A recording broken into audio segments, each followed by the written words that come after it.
Siegel. I'm the Director of VSA and Accessibility here at the Kenney Center, and it's my pleasure to welcome you here tonight. Tonight's performance is the culmination of a year-long process of identifying and selecting the top middle and high school student playwrights in the nation. VSA's founder, Ambassador Jean Kennedy Smith, created the Playwright Discovery Program 28 years ago, and over the years, the program has nurtured many young playwrights.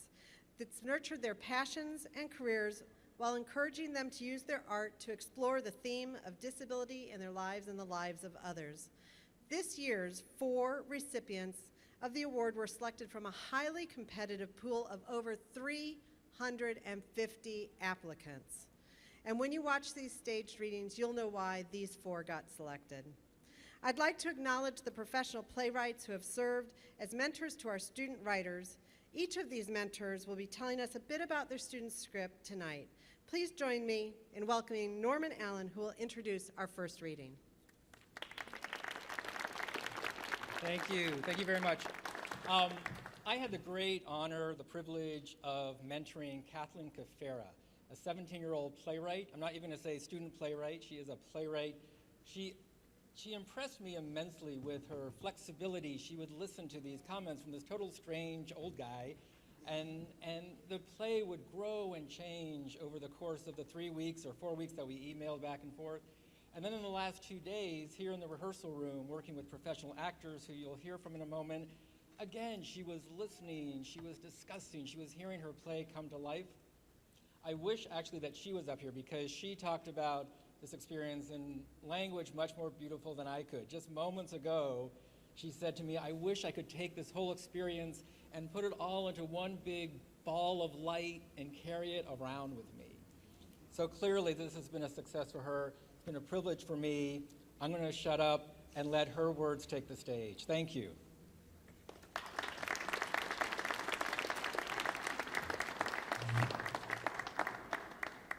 To the Beat of a Funeral March by Catherine Caffera. 2 rooms fill the stage. One is a bedroom, a single bed, a chair next to the bed, 2 windows with thick curtains drawn over them. Every couple of minutes, the flashing lights of a police car pass by the window. Gregor is oddly dressed up in his finest clothes. A boy of 16 stands with him. Anthony, what the hell time is it? Around 6. 6:15, 6:16, something like that. Still? Are you kidding me? It's only been 15 minutes? Oh, damn. Anthony jumps on him. They wrestle. Anthony ends up underneath Gregor. I told you not to do that, remember? He brings out his gun, holding Anthony down with one hand. Remember, Anthony? I remember. Anthony, I don't want to hurt you. I really don't. I've hurt enough people, but you can't just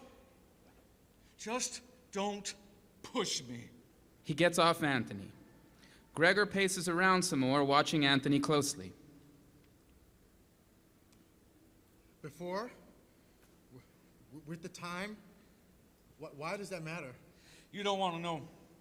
Yeah, I do. That's why I'm asking. Huh. Because I want to know. You'd have to hear my life story to know that, why the time matters. Feel like hearing my life story? Can't be worse than someone's I know. Go ahead. Well, I'm not going to tell you. That's my business and no one else's, not even yours. Does that rope hurt? It's been on all day. No. Don't lie to me, Anthony McCarthy. I am not interested in teenage pride here. Do they hurt or not? A little. A little, huh? We'll have to do something about that. He fishes a serrated knife out of one of the holes in the couch. Relax. It's for the rope. You know, ow! Man, that hurts. You don't have to lie about this. I know it hurts. You know, it hurts a whole bloody lot. You can talk to me about pain. I know a lot about pain. What kind of pain? Any kind? Physical? Pain of the heart? Pain of knowing the worst thing in your life is yourself? Pain of knowing your own insufferable weakness? Pain of losing someone? Pain of knowing the whole world hates you? You name it, I've got a story behind it. He puts the knife on the oval table. You know about pain? What kind? Any kind? Probably none at your age. Well, you don't know everything. Did I ever say that? You want to sit down? Sure. What time is it now? Only about 3 or 4 minutes since you asked me the last time. What is your problem? Shut up, Anthony! Just shut your mouth! What's your mom like? Huh? Does she get angry easily or what? Kind of. Elaborate. She's usually kind of stressed from work when she gets home, but, you know, after a while she cools down. What usually stresses her out? Like everything. She's my mom. Aren't moms supposed to get stressed over stupid stuff?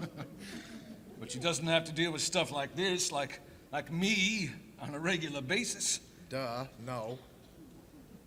A lot of stupid stuff, dumb people, but no one, like, evil. Oh, so I'm evil. Maybe, yeah. Maybe you're right. I don't know if I am or not. I guess that's up to the world to decide. I guess they've decided all right. She's probably really jumpy, if that's what you want to know, which isn't a good thing. Well, not for you. She has a gun too, you know. Good. Are you looking to get shot? Yes, as a matter of fact, I am. What? You heard me.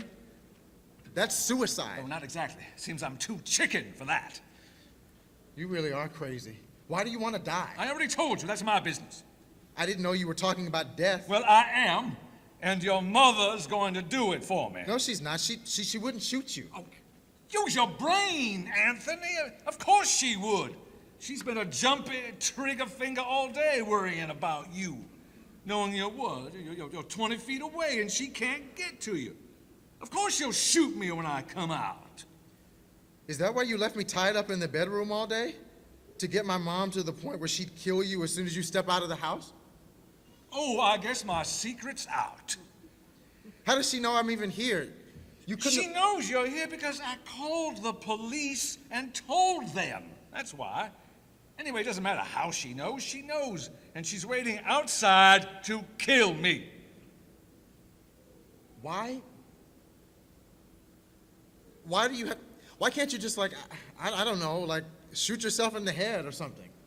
Lots of people. I told you already, but you weren't paying attention. I've tried many, many times. I just can't do it, Anthony. Can't end my own life. You mean you're a coward? Yes, Anthony, I'm a coward. You satisfied? I'm a coward. Why? Why do I want to end my life? I'm not giving you my life story, if that's what you want. I'm not David Copperfield, don't want to be. You ever read it? David Copperfield? Yeah? Kind of. I guess I read most of it anyway. Had to read it for class. Got any definitive answers in that brain of yours? I guess so. Just not for me, huh? That's all right. Won't be mad. I did read it all the way through. I liked it. No one else in class did, but I did. They were all joking around and about burning it, but that was just so. Anyway, it was cool to finally have a book in first person. You like first person? Yeah. It's like a conversation with someone, you know, but if you get annoyed with them, you can just shut the book. They don't like follow you around forever. So yeah, I like first person best. Second is kind of weird, and third person just keeps dictating everything. I like conversations best. Kind of like this, a conversation. Well, sort of. I mean, like, the whole thing seems like a story, you know? Unreal. Sometimes it seems that way for me, too. What? Life. Oh. You know which book's my favorite? I'm not a stalker either. How should I know? In Cold Blood. Capote? Yeah? Why? Like how it shows us we aren't all bad, you know? I mean, they're criminals, make no mistake, but they're also people. And no one considers that when they hear about something like that in the paper or something. I feel for them. Feel sorry for them. Especially Perry. I guess it reminds me of something I keep forgetting just about myself. Gregor turns on the lamp. The corner of the room is now lit with warm light. It's my favorite book. Well, how about that? That's pretty freaky. Yes, I can see why you say that. You know, that book is kind of like us. What? Well, you'd be a fool to try and tell anyone that this hasn't changed you. Same as that book. Yeah, but we're not murderers. I know you aren't, Gregor. You wouldn't do something like that. I know you wouldn't. You're missing the point. Anyway, I am, aren't I? Criminal facing death? You're not facing death. They don't kill people Stop for that! You know as well as I that I am going to die. That's the only reason we're sitting here, so I can die. I'm still a person, aren't I? Aren't I? Yeah, you're a person, I guess. Would you kill me? I don't know. Sorry, I put you on the spot there. Shouldn't volunteer that question if I have a gun, right? But it doesn't matter. See? He holds the gun to his temple, pulls the trigger. It's empty? It doesn't have any bullets? That's right. Oh. Can I, see it? Why do you want to see the gun? I don't know, because it's cool. Anthony, a gun isn't cool. It's not a toy. It's nothing you should ever touch. It's a tool used for one thing, killing. Don't touch the gun. If you're too scared to kill yourself, too scared to even put bullets in the gun, why do you think The you're gonna... police don't know it's empty, do they? Gregor paces the room again. Anthony starts to move in incremental scooches across the couch cushions toward the opposite end of the couch near the door, warily watching Gregor the whole time. Gregor paces some more, suddenly stops, walks over to Anthony, pulls him up from the couch. Scream. What? You heard me scream. Why? Just do it. No. Do it, Anthony. Stop it. I'm not gonna do it. You can't make me. Gregor reaches over and grabs the knife. Just because the gun isn't loaded doesn't mean this is made of rubber, Anthony. I know for a fact a man doesn't need all his fingers. Scream, or you'll find out exactly what I mean. No. Gregor forces Anthony's hand down onto the oval table, holds the knife above Anthony's pinky finger. Okay. Stop it, Gregor. I'll do it. Don't! Let's hear it then. As loud as you can. Ah! Thank you, Anthony.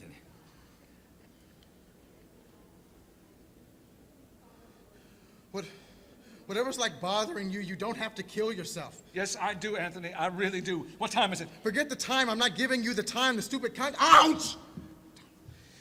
You can be so difficult, Anthony McCarthy. Make yourself useful and tell me about yourself. Why are you so interested in my life? What about yours? Are you really so pathetic that you need to hear some stranger talk about their pathetic life to make you... Maybe it's because life's pretty worthless. And seeing how mine hasn't been all it's cracked up to be, it might be nice to hear about someone who doesn't have a care to worry about. What do you have to worry about? A math test? Tryouts for sports? Life may be worthless, but yours is probably nicer to talk about than mine. Life isn't worthless, Gregor. You don't even know what life is, kid. Yes, I do. I'm 16 and a half years old. I wrecked a car twice. I'm not a virgin. I want to be a psychiatrist. I'm allergic to dogs. I hate cats that stare at me. My dad's a jerk. You're a bigger one.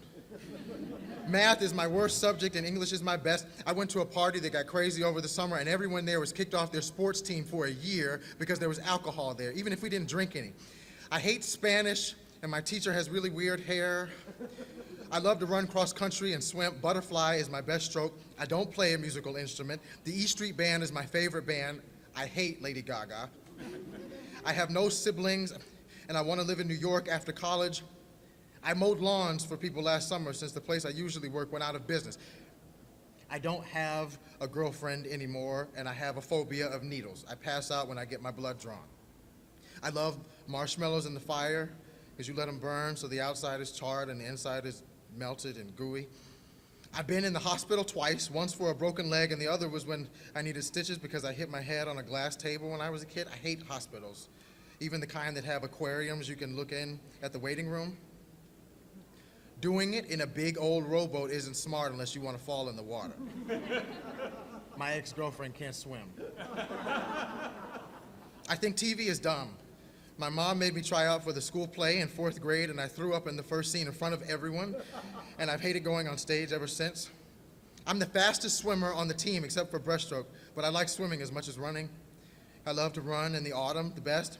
I went swimming in the lake during an electrical lightning storm once, and it was really awesome. None of my friends have been talking to me since I came out to them. I've never drank alcohol. I like to throw stale bread out for the birds, not the squirrels, even though they always eat all the bird seed anyway. I want to be a psychiatrist. I said that already, didn't I? But did I say why? And that's because I want to make sure sickos like you don't kill themselves over something they can't even tell some kid about 15 minutes before they die.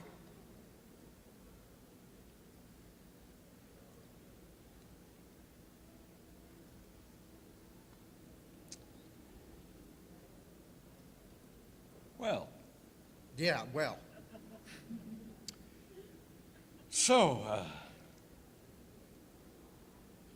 you like marshmallows? yes. Interesting. I've never liked them myself. Too gooey. You know, I have a cousin who's, Gay. yeah, that. And he grew up in Alabama, not too far from here, but he's all right now. Oh, sure, lots of folks hated him growing up, but who needs that? He's on top of the world now, CEO, family. It's hardest between 15 and 21. That's when it's hardest. Thanks. You're welcome.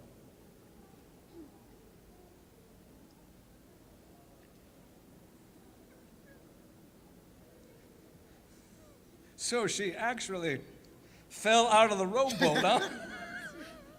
Yeah. She was pretty mad at me. I'll bet. What about you? Oh, stop asking me that. It doesn't matter. What's the time? 6:45. 15 minutes. Okay. Do you, have some planned time for when you're gonna die or something? Is that why you keep checking the time? Ah, congratulations. You're using your brain. I knew you could. Yes. I'm going to die at 7 o'clock. Lucky 7, right?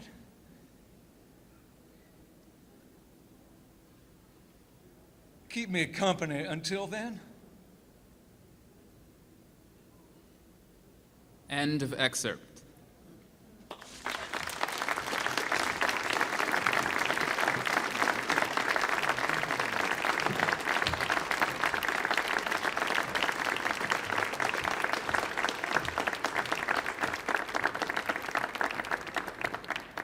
Hooray.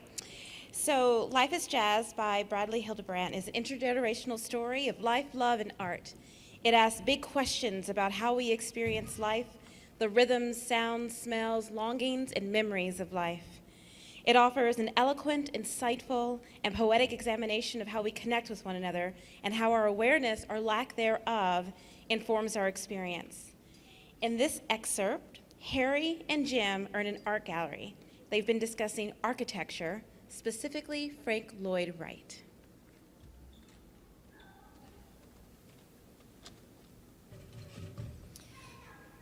Life is Jazz by Bradley Hildebrandt. An exhibit at a large, well-known community art museum.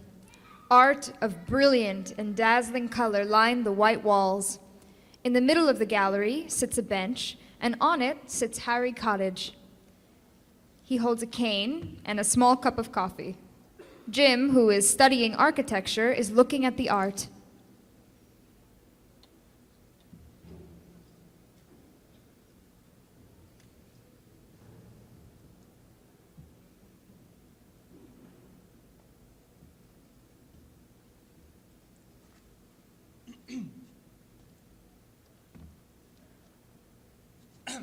Can I ask you a question?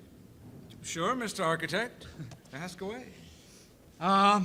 It's always been something I've wondered about, but I have never gotten a chance. Forget it. Never mind. I'm sorry to bother you. See you later. Hold on. Hold on. You can't bait me like that and then abort at the last minute.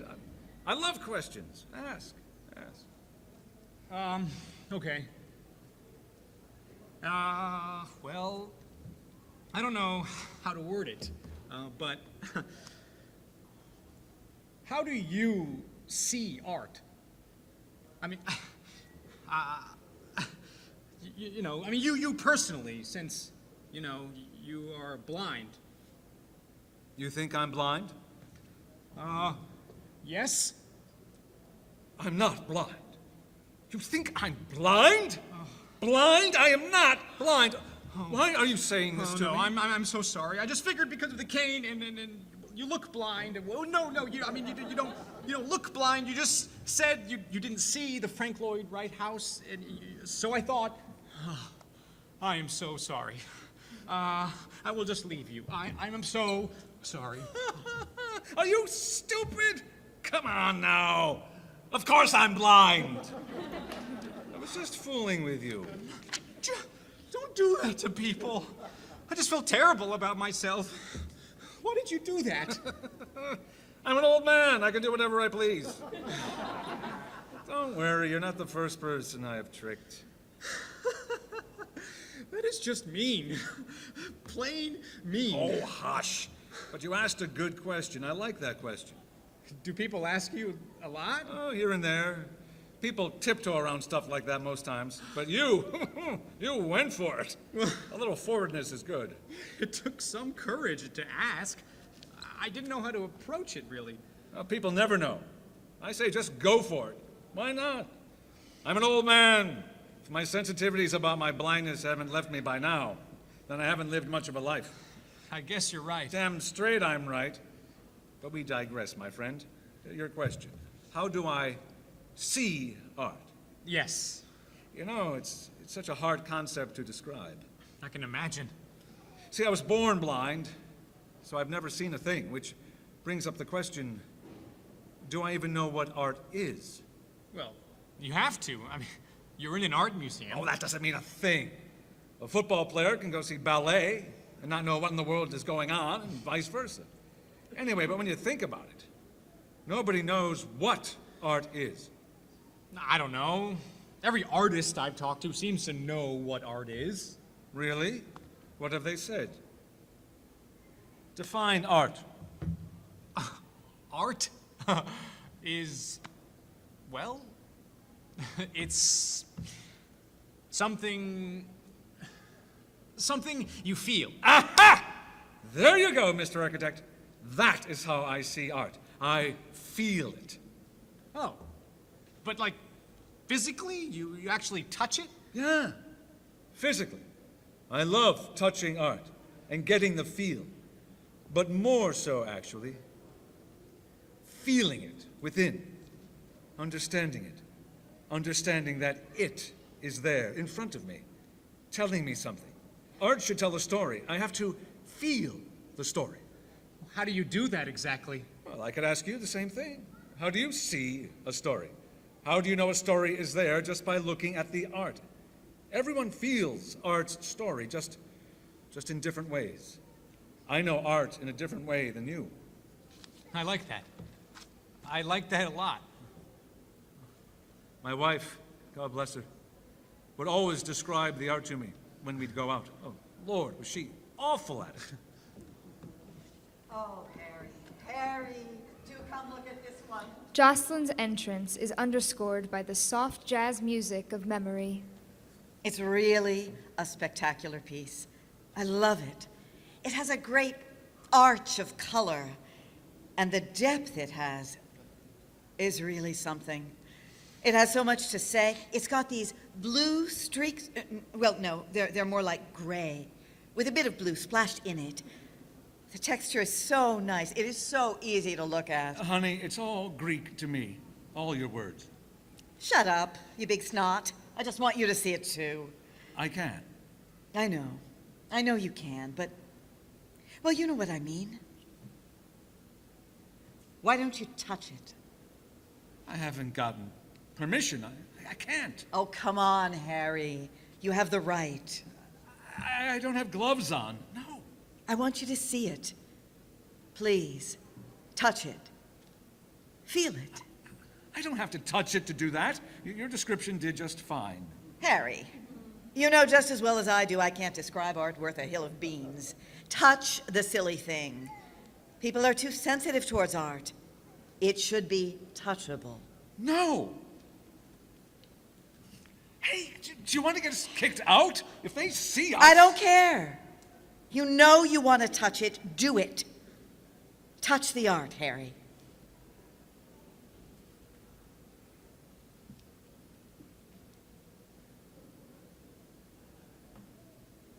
Feel this part. It's my favorite. Can you feel that? Yeah. I can feel that.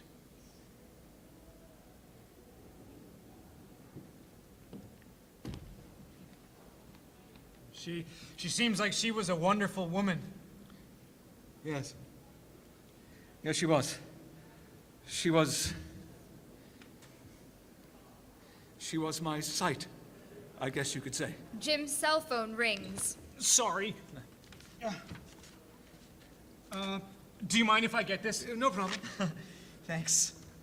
Hello? Oh, yes, hi, I'm at the museum. Yeah, that new exhibit. No, I don't know who the artist is. I didn't look. I haven't had much time to yet, so no, it's really good stuff. You should really come see it. What? Yeah.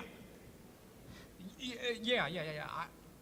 I don't really want to go, but no, it's fine. Okay, I'll meet you there. On 5th Street, yes. But, yeah, okay, bye. Sorry, it's that stupid college friends. Oh, don't worry about it. You know... Never mind. Wait, what? Nothing. What? No, you can't play that game. I deserve to be told whatever it is you are thinking after you pulled that I am not blind stunt. You got me. I was just thinking how... And I'm not saying about this you personally, just your generation, but I think those little phones make you all as blind as me sometimes. Oh, well, yeah, but... Well, could you expand a bit? Don't you ever feel like you miss out on a bunch? Like you've got horse blinders on or something? I guess sometimes. But don't we all get a little distracted with things from time to time? Oh, of course, but to be completely honest, I have never seen such obsession by any other generation. It's insanity. But, okay, be real now. I mean, we aren't that bad, right? I mean, I'm not, at least. I don't think I am, at least. I am. I'm really not that bad. Well, good. Good for you. That's a fine quality to have. Okay, maybe I let texting, all that stuff, get in the way of other stuff. Really? I mean, sure, a little. Well, that's good. Only a little isn't Or bad. maybe a lot. More like a lot. Ugh. It gets in the way a lot. So I was right. Shut up. Yeah, it is a problem. You're right. It's blinding, I suppose. You think you miss out on lots? Yeah, I'm sure I've missed out on some stuff, but I think I know when to pay attention. I see what I need to see. Do you think that's a good thing? To see only what you need to see? There's more to see than just that. No, I didn't mean it like that. I meant... See, I see... Well, I don't know what I meant.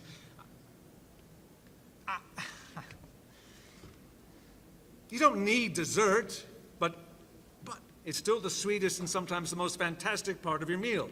Why wouldn't you want to see what you don't need to see? You never know. It might be a slice of pecan pie. Might. And what if it isn't pecan pie? You know, what if I look up from my phone and see something that isn't all that sweet? What if being blinded by technology is a good thing? I think you need to keep an eye out for anything and everything, good or bad. Keep an eye out for a sunset, for a homeless man, for war, for famine, for a red bird, a blue bird. Things you don't get to see that often. Keeping your head boxed up with all that techno stuff may be a comforting blindness, but not all of life is going to be a big cozy feather bed. Use the eyes you were given, just like I use mine. Find all you can see and see it. That's a hard thing to do. I know it is, but it's better than hiding behind that blinding little screen, don't you think? Yeah, I think so. But I'm still going to text people. Well, that's fine. It's good to keep in touch with those stupid college friends. Yeah, right. I met my wife in college, actually. Back when I was stupid. Well, stupider than I am now. I'm sure you weren't too stupid. How did you meet exactly? Well, believe it or not, but I met her at an art gallery right down the street from here. Really? Yeah, 2 blocks from here. It's a crappy one, where they are kind enough to let starving, soon-to-be geniuses of the art world show their work. It was at an unveiling for some new painter. Oh, it was a bad unveiling. I frankly wanted to get the hell out of there because of how painful it was. Anyway, I was introduced to her, and when I heard that voice of hers, it was magic. I know that sounds corny, but it was. I remember I loved the way she said, Pastel. I could see those lips when she said that. The simplest of words can make a guy fall for a girl. Pastel. I remember the first thing I said to her was, "Do you like paintings?" Of course I do, silly. I love these. I love the pastels in them. Pastels? You like pastels? Oh, I was such an awkward little freak. I'm surprised she kept the conversation up. Yes, I love them. Do you have a favorite type of art? Me? I love, well, I like it all, I guess I'd say. I couldn't even put a functioning sentence together. Well, that's a good answer. It's good not to be picky about art. Yeah, I guess you could put it that way. Do you come to art shows a lot? Oh, no. I'm just getting interested in this whole thing now. I think I want to study it, though. I just love the fact that with art, so many questions are posed, and no one can ever answer them correctly. Oh, I like that, too. It debunks our whole way of thinking. Art debunks it all. It does. It's wonderful. Would you care to go to a jazz club with me? A friend of mine is playing tonight, and my date made other plans at the last second. So I'm your second choice. I can deal with that, sir. I would love to join you. Jazz is my second favorite kind of art, right after pastels. So, how did the night go when you reached the club? Oh. Music played. Jazz played. The jazz was real good. Our conversation bumbled along with the tunes, and we never stopped talking from there on. We kept talking for 32 years. Falling in love to jazz music. That sounds too good. It was too good. I was spoiled in the love department. We had a first-rate thing, my wife and me. What was her name? Jocelyn. Ooh, even sounds like jazz. Doesn't it?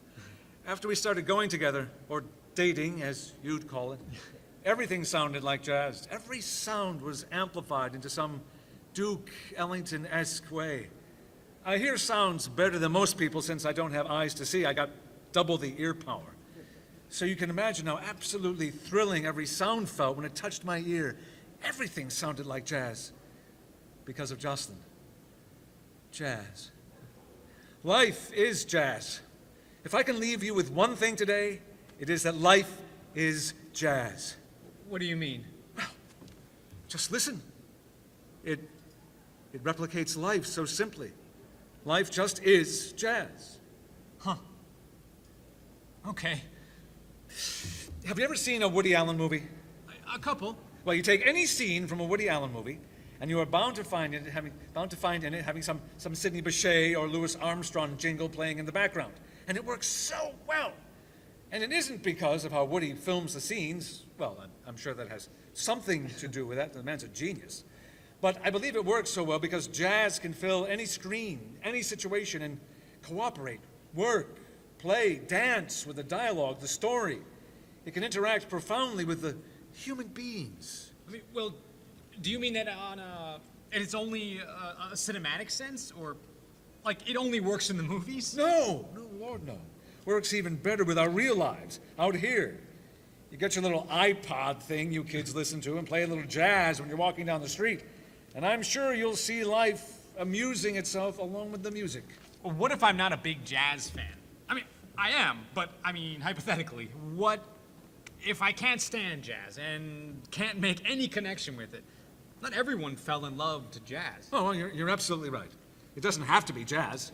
To me, life is jazz. To some homeless man sitting on the steps of City Hall, life is polka. Life is classical. Life is bluegrass. Life is hip-hop. To me, it's jazz. And you just like trying to sell jazz off to other people, huh? Precisely. If I don't share my love of the music, it could disappear. Can I ask you another question? It might be a touchy one. I don't want to offend you. Oh, I told you I love questions. Go on.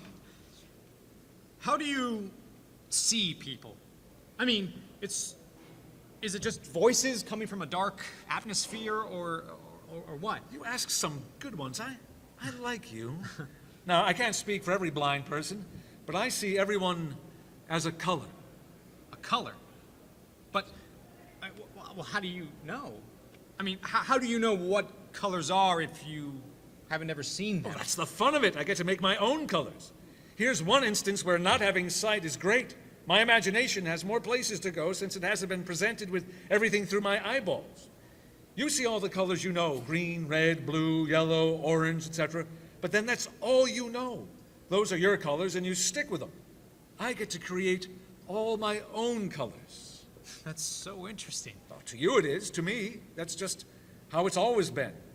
I see everything as colors. Waves and streaks of color. Big walls of color. I hear a new sound, it gets its own color. I think of a new idea, it gets a color. Colors flowed in and out of this old man every day. What do your colors look like? I don't think I can explain it to you. It'd be like you trying to explain to me what a skunk looks like. I just couldn't comprehend it. I wouldn't understand what a skunk looks like. On the other hand, what a skunk smells like, I know that all too well. What do you see when you hear jazz? I see a smooth breeze of color. It spins, it circles, it does the Charleston with you. It's a good color to hear and see. What about classical music? Classical, huh? I see thick lines of color, big, bold lines of color dashing from corner to corner, sometimes quickly, sometimes slowly. And folk music. Thin lines, thin little streaks that bend and crack into something else. Rock and roll. You really like this game, don't you? I love it. No, come on. Rock and roll. What do you see when you hear a little Rolling Stones? Oh, I love the Stones. I see giant mounds of color, moving all over the place, bouncing here and there. I see Mick Jagger dancing. Even a blind man knows what that looks like. What do you see when you hear your wife's voice?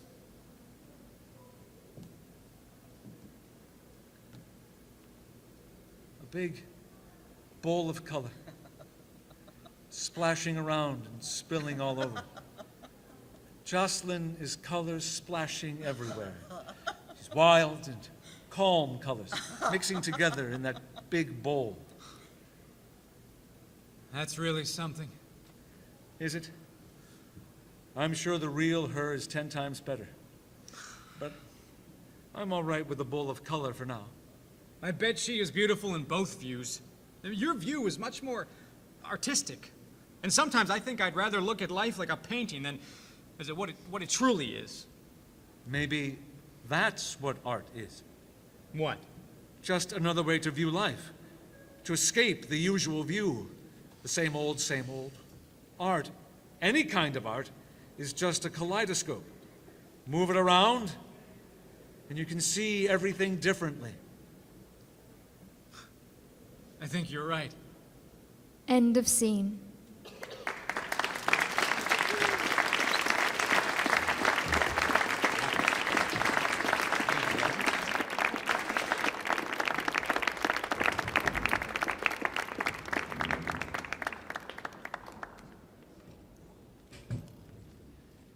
Hello, my name is Greg Mosgala, and I had the great pleasure to serve as mentor for Samantha Brown on her play, Mr. Pan and Neverland. J.M. Barrie, the author of the children's book, Peter Pan, said that life is nothing but trust and faith and pixie dust. Samantha is one of those rare individuals who has an unshakable trust in her own abilities and talents, faith that those talents and abilities will carry her into a profession that she absolutely loves, and that certain alchemy that makes bringing characters from the page to the stage so magical. And I know you'll understand what I mean. Thank you.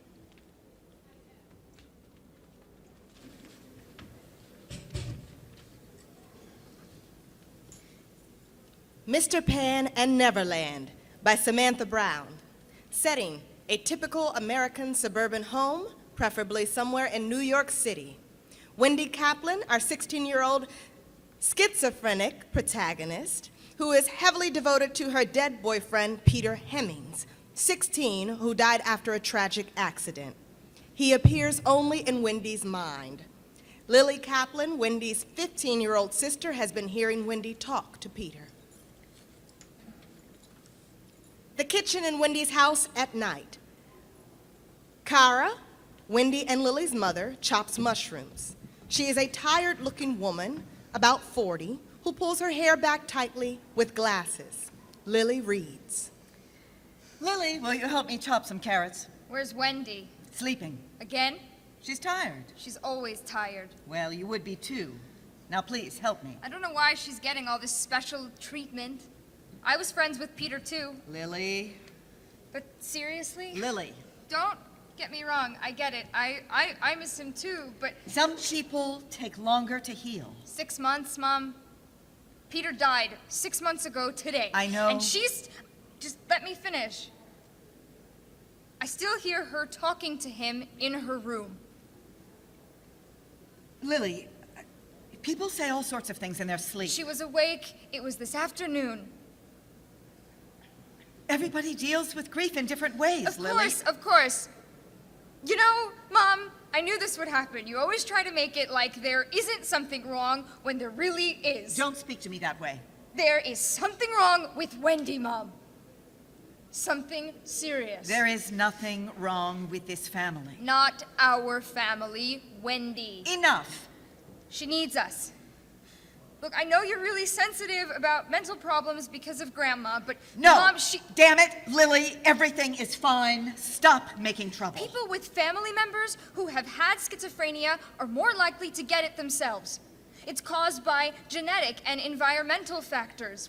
When Peter died, it really freaked her out. That could trigger her mind to do all sorts of bad things. Not my daughter. I never did anything. You didn't have to. I've been reading up on schizophrenia for quite some time now. Quite some time now. Behind my back. I'm sorry, I had to. This is why we need this vacation. No internet and no books. I'm not going on this trip until we sort her out. You will go on this trip and slap a smile on your face.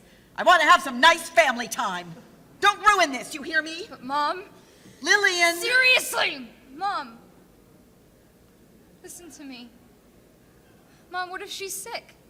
Sick?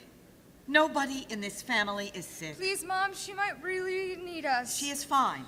We are fine. Everything is fine. All right, fine. You think what you want, Mom, but I just may have to call Dad. No, you won't. I just might have to.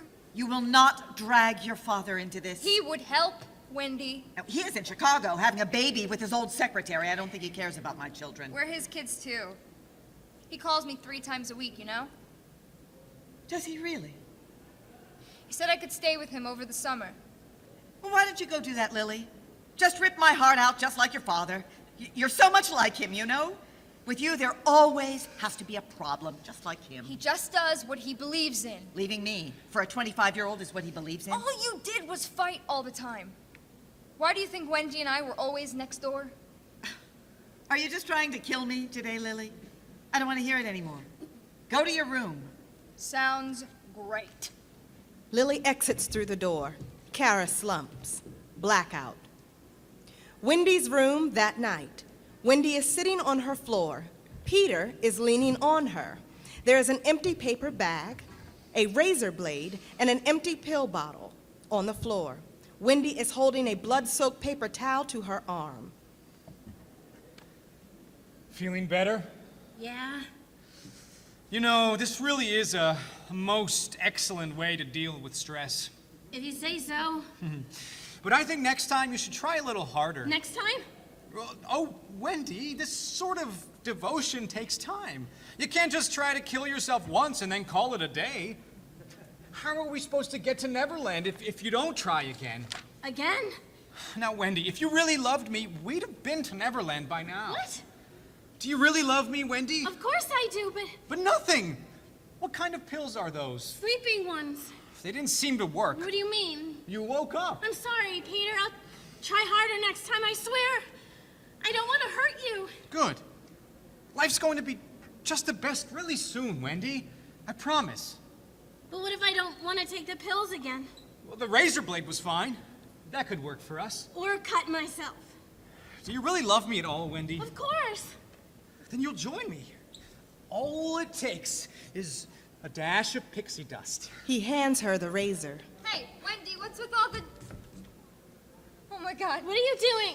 What are you doing? What the hell is this? She picks up the paper bag. Get out of my room! I'm calling Mom. Lily takes her cell phone out of her pocket with one hand. With the other, she holds Wendy down. Put that away! Stop it! Mom? Mom, are you at work? You're on your way home? Okay, good. Get home now. Lily!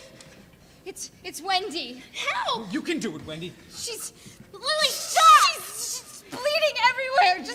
Just get home. I can't handle Lily, get this. off the phone! No. I'm staying with her until you get here. You're 2 minutes away? Okay. Okay, Mom, bye. You are so selfish. God, you know he was my friend too. This isn't fair. He's not here. He is dead, Wendy. He died 6 months ago when we all got drunk and went to the lake. No. You drowned, Wendy. No. There is something very wrong with your brain. Don't listen to her, Wendy. What? Get the pills back. Take them, and then we'll go. What, is he here? Tell her no. Wendy? I don't know. Wait, Peter Hemmings, if you're in here, get the hell out of my house! That's not my name! Don't speak to him that way. She was always so jealous of us, Wendy. Don't you remember when we were little and used to play Neverland? She never got to play. Get out of here, Lily. No. She's jealous. I love you and not her. She always had a stupid baby crush on me. What is he doing to you? Hurt her, Wendy. Tell him to go. Hurt her! When we were babies, she always stopped us from playing Neverland. With those pills, we can get there. But she has our pills! What? Get her or I will! Wendy, listen to me. Whatever's going on, it's not real. You're lying! She smacks Lily hard. Fine. Take the pills. I'm done helping you. What did I do? The right thing. He pulls up her sleeve. Her arm has several slashes. Are you slacking, Wendy? No! Now, Wendy, what did I say? The sooner you join me, the sooner we'll get to Neverland.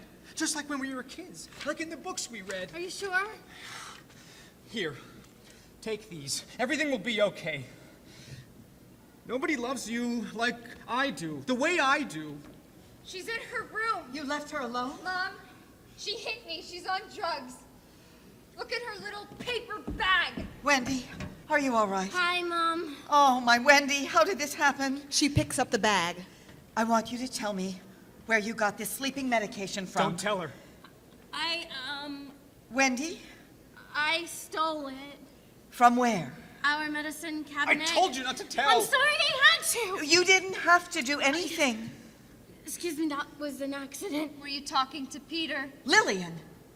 Sorry. Wendy, I don't understand. How could you do this to me? I do nothing but love you. Don't do this. Do not turn this around. Wendy is sick, and she needs our help. Do not make it about you. Excuse you? Sick?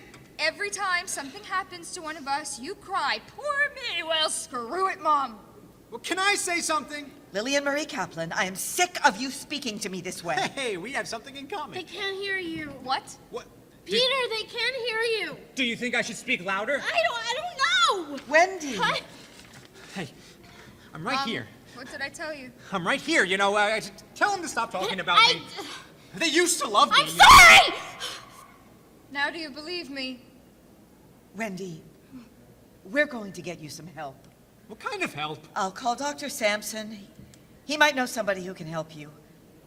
Why don't you go to the bathroom? Go get cleaned up, and then you and I will watch some TV together. I'm going to talk to your sister, but I'll be right here. Okay? Okay.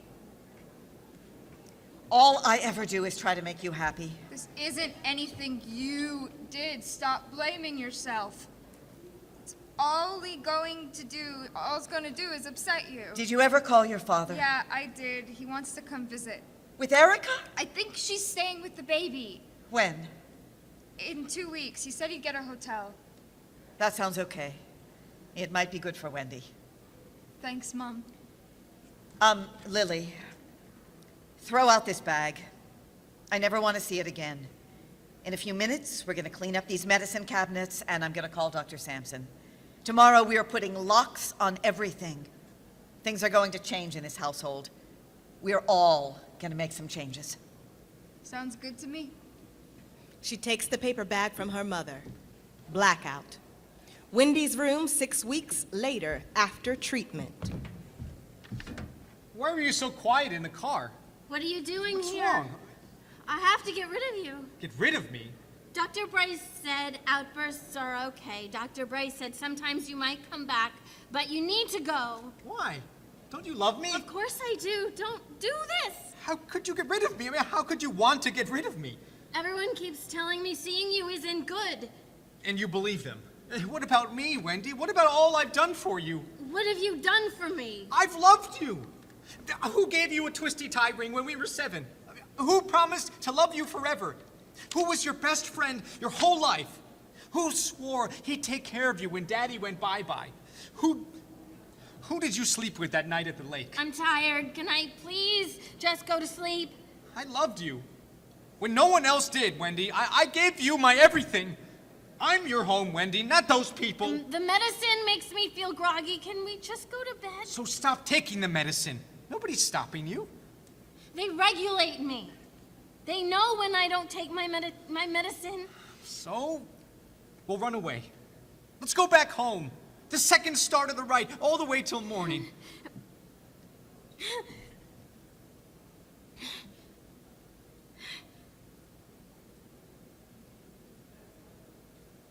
Peter?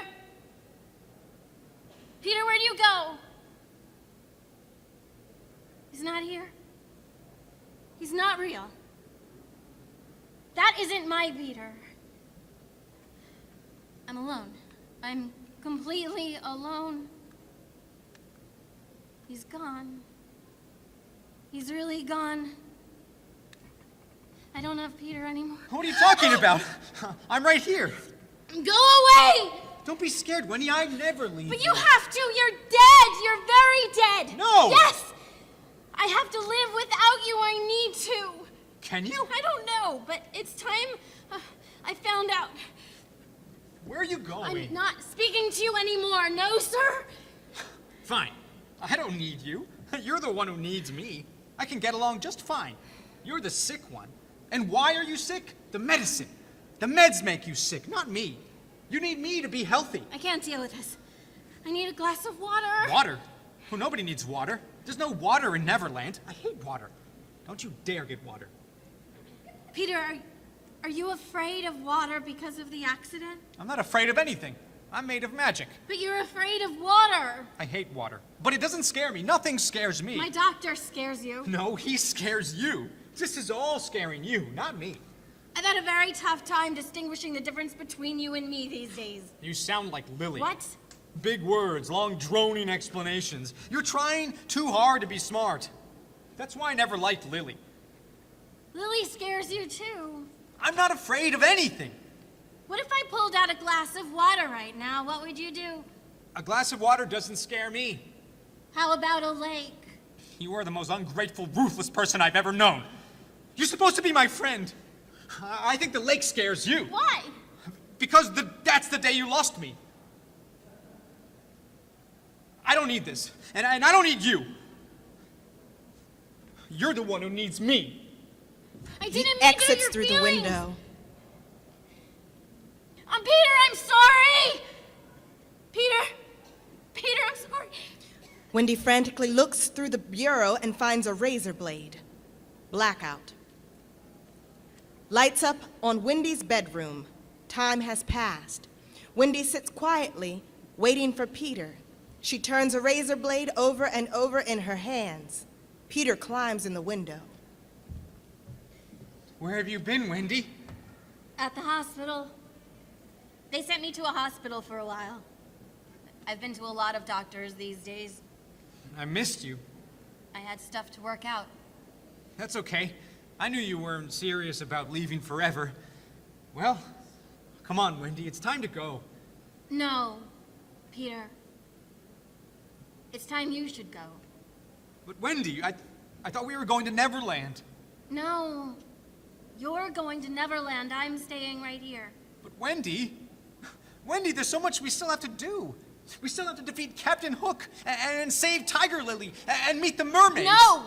Peter, that's not what's real. What? There isn't a Neverland. What are you saying? Stop trying to take me with you. But Wendy... You're dead! Stop trying to take me with you. Wendy... No, Peter. You almost took me once. I can't go again. We were so close the last time, and you were gone, out of nowhere. No, I just came back. Wendy! I have to stop pretending you're still alive. You're gone. And I'm glad you finally never found Neverland.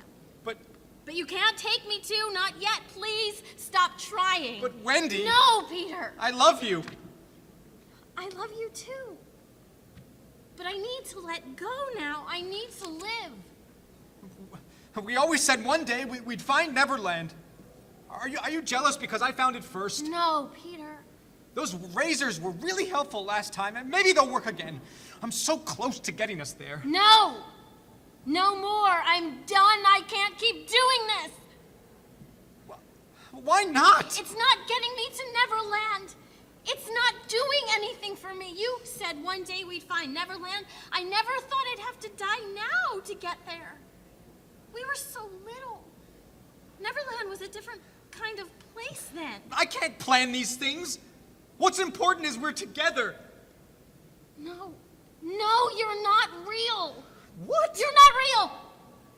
And I am alive. No more cuts. I'm done with that. I need to stay alive. But you promised. And you died, and I can't die too. Not now. Wendy! No more Neverland. I have a father and a mother and a sister who love me very much. I am getting better for them. My thimble, my kiss. You don't love me anymore. That's not true. I'm taking my life in my own hands.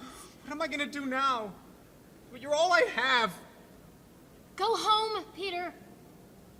Be free. I can't go alone. Yes, you can. All it takes is a little fairy dust. Right? I have faith in you. I suppose. I guess it's back to the Lost Boys, huh? Maybe one day I'll be able to go with you. When I'm old and ready. Okay. I love you, Wendy. I love you too, Peter. I'll always love you. Neverland or no Neverland. Hey, Wendy. Anytime you miss me, just look for the second star to the right. Wherever you see its light, I'll be there. He exits through the window. Wendy sits on her bed and looks out the window as the lights fade. End of play.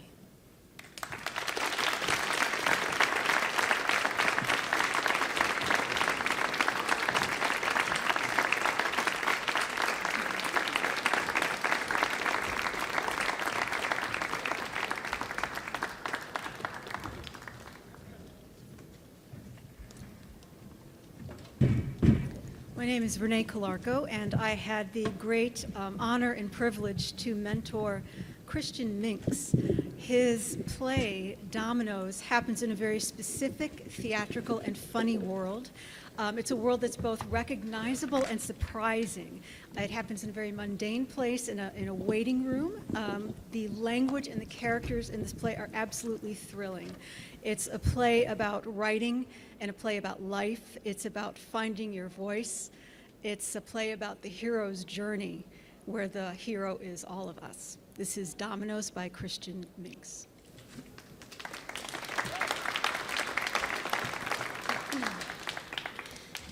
Dominoes by Christian Mincks.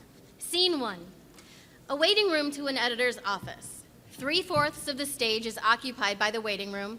The other quarter is a one-person bathroom. The stall is closed shut and there are feet within. The waiting room has one semicircle desk upstage where there is a secretary reading a book. To her right, there is a door. Towards the foreground, there are 2 benches. On the first bench, Sam is sitting, holding a bag. Wug walks up to him. Can I sit? Sit on the other bench. The other bench has ceased to be. All the pieces are there, are they not? Yes. Is the whole not equal to the sum of its parts? This isn't an equation. There was a bench there, but now there is not. I have no place to sit. Sitting is overrated. The secretary just told me to sit. Then sit on the floor. Wug flops to the floor. It's dirty down here. You must not like me much. Actually, you seem like a very pleasant person. Then why can't we share a bench? Well, gee. First you're sharing a bench with a chap, and then you're living together. And then he brings exotic pets into the place, and first of all, exotic pets require a lot of upkeep, which is expensive. Not to mention the exotic pet fee from the landlord, and secondly, what if the creature eats me? I hadn't even thought about that. Keep the bench, please. I will, as a matter of fact. Now then, you were saying about your condition? I wasn't saying anything about a condition. Not to me, to her, the secretary. Oh, you're right. Why were you eavesdropping? I can't see. I have to make up for it somehow. Well, I was telling her that I have struggles coming up with original ideas. Who doesn't, right? But it's more than just writer's block. Some days I think it might be a curse, but then I ask myself, who would have cursed me? And who can ever know that? You bump into dozens of people on the street every day, and how do you know you didn't rub one of them the wrong way? And you never know. That guy might be a crazy cult guy, and boom, you're cursed.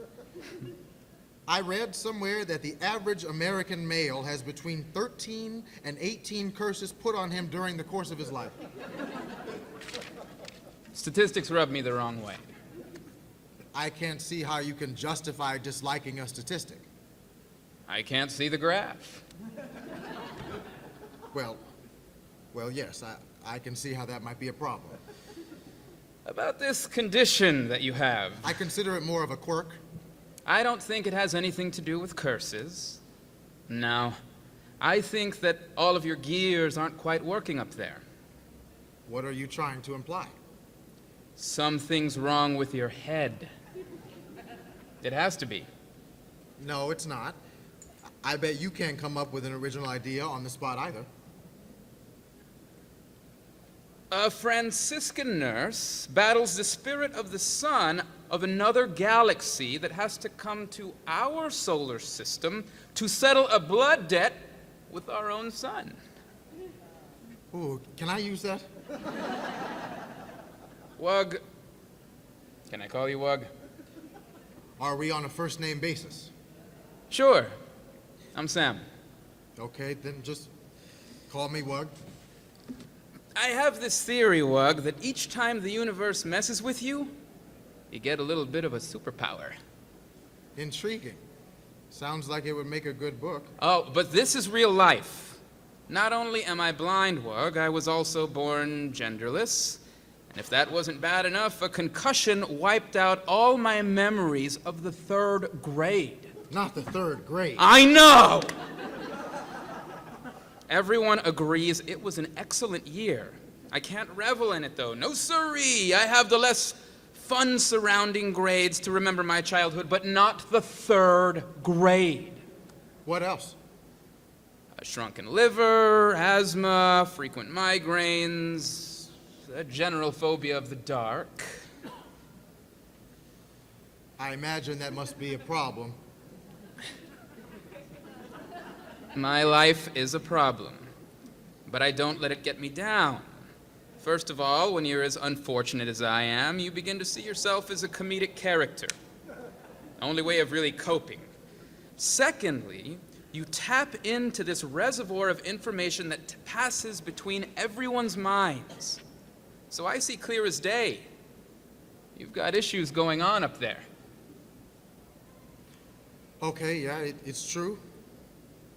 I have a personality disorder. That's it? This is why I don't tell people that's the reaction. People die of cancer every day, and I have a personality disorder. Sorry. Please explain. AVPD, they call it. Avoidant personality disorder. It means I'm shy, and I always feel inadequate to others. You're not so shy. You're very friendly. Thank you, but that's only because of this trick my therapist taught me. He said, you have to imagine that all the strangers you meet are dominoes. Knock them down the instant you feel stressed. He seems somewhat unprofessional. I thought that too, but it's just a metaphor. Knock, as in push, is like get out of the situation with your dignity intact. Them, of course, refers to the domino people. Down is a figure of speech to suggest putting them below me. The is an article, instant is a point in time, you is me, feel applies to the state of having an emotion, and stressed is a state of being uncomfortable or pressured. I'm not sure I'm following. I guess I just don't get metaphors. Maybe if you phrase it like a simile. People are like dominoes in my life. I understand perfectly. Personally, I can't see people, so I can imagine they are anything. You, to me, take the shape of a flamingo. Thank you. But you said that my personality disorder was relevant to my quirk.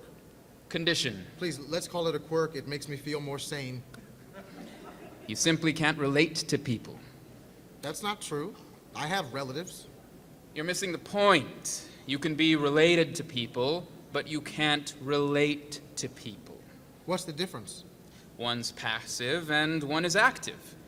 You are passive, Wug. You strike me as one of those people that's always being verbed. You are never verbing. I'll verb all day long.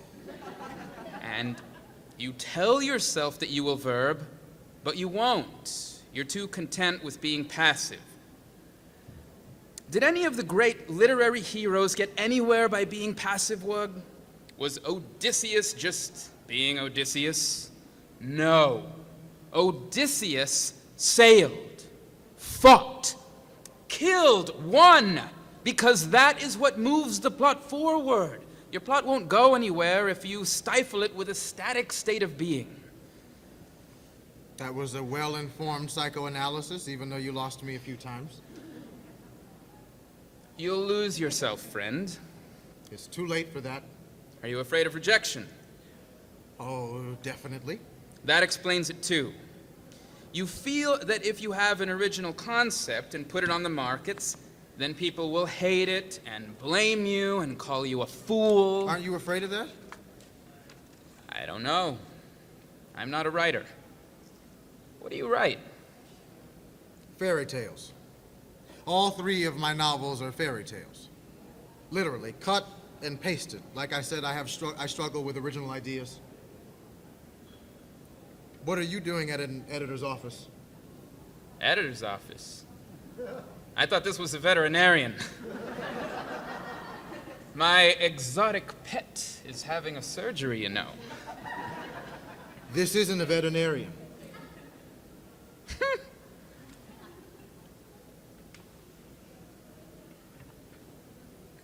Well, are you going to leave? No. If I leave, then the bench will be unattended, and then you might take it. I couldn't give you that satisfaction. You are a terrible person, and I won't associate with you. Then I think it's best if you go. Why should I go? I'm not the one who's in the wrong place. There never is a wrong place, Wug. Everything is right in the end. Then tell me what to do. So dependent now. Sad, really. Tell me, is there any place where you like to go to be alone, to gather your thoughts? I do some of my best thinking in the restroom. In fact, I think it was in a restroom I nearly had an original thought. That seems like a good place to start, then. Wug gets up from the floor and pats his pants, then moves to the door of the restroom.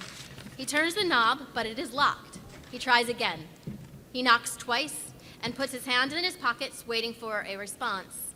He knocks again and crosses his arms. Is something the matter? No, but please hurry. Is something the matter? No, I was just telling the man in here to hurry. Let me get this straight. You want me to hurry, and you want a man out there to hurry? No, sir, I only want you to hurry. Sir, I'm a woman. I didn't mean to insinuate you weren't a woman. But I'm not a woman. I know you're not a woman. That's a bold statement. I'll have you know I am comfortable with my figure. Of course. You have a wonderful figure. I don't know how to respond to that. Okay, I think we're all very confused, and we should probably take a moment to reassess the situation we are in. All I want to do is relieve myself in peace, boys okay? are I appreciate the class. People don't talk to people on the toilet. Can't I have some peace and quiet? Wug walks over to the secretary. Catherine, I don't know if I can wait forever for Mr. Broad, and I need to have an original idea or I might have an aneurysm. I need to get into that restroom, but there's someone in there. It's a one-person bathroom, Derek. I realize this, but he's been in there the whole time I've been here, and it doesn't seem like he plans on coming out anytime soon. Just give me the key, and I'll stand at the sink. But if he steps out, won't it be embarrassing? How could I be any more embarrassed? Do you always answer questions with questions? Do I? I hadn't noticed. You're wasting my time. Please, Catherine, I had no idea of knowing whether coming in here today was going to be a waste of my time or not, but I'm here, aren't I? Sometimes you just can't tell.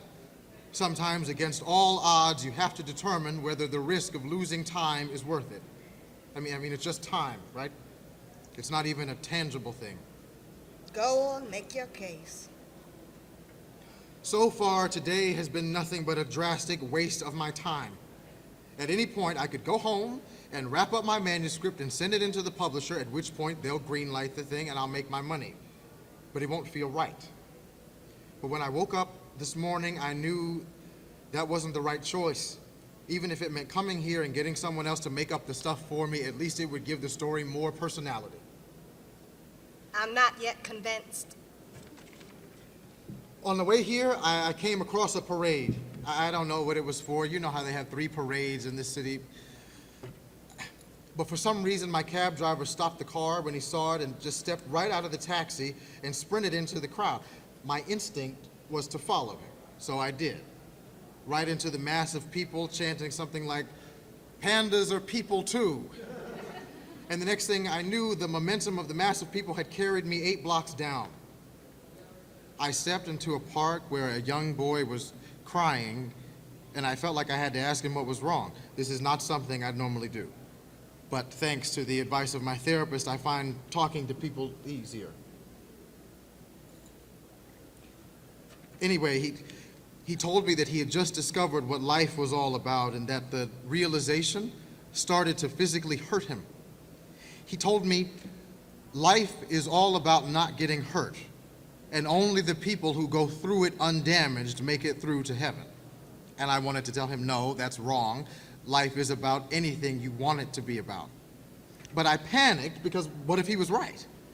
I got so stressed, and I remembered what my therapist told me, to knock people down if they stressed me out. Except he meant it metaphorically, and I couldn't focus, so I pushed the kid down and just ran away. I guess someone saw that and called the police, and so they questioned me for about an hour and before I could walk out there and hail a new taxi. By any means, I'm pretty sure I've had a bad day, and that could be considered a waste of time. But I didn't tell the driver to take me home. I told him to bring me here because I was certain that I was going to get my original idea here. If Mr. Broad won't give it to me, then for God's sake, at least give me the opportunity to try and figure it out on my own. You speak well. You weren't listening. Will you let me into the restroom? Tell me I'm pretty. You're pretty. Thanks, sweetie. Sweetie? End of excerpt.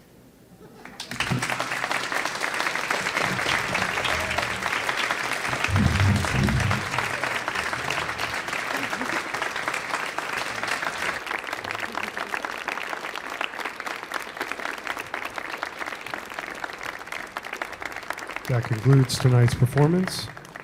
Thank you for coming. Enjoy the rest of your evening.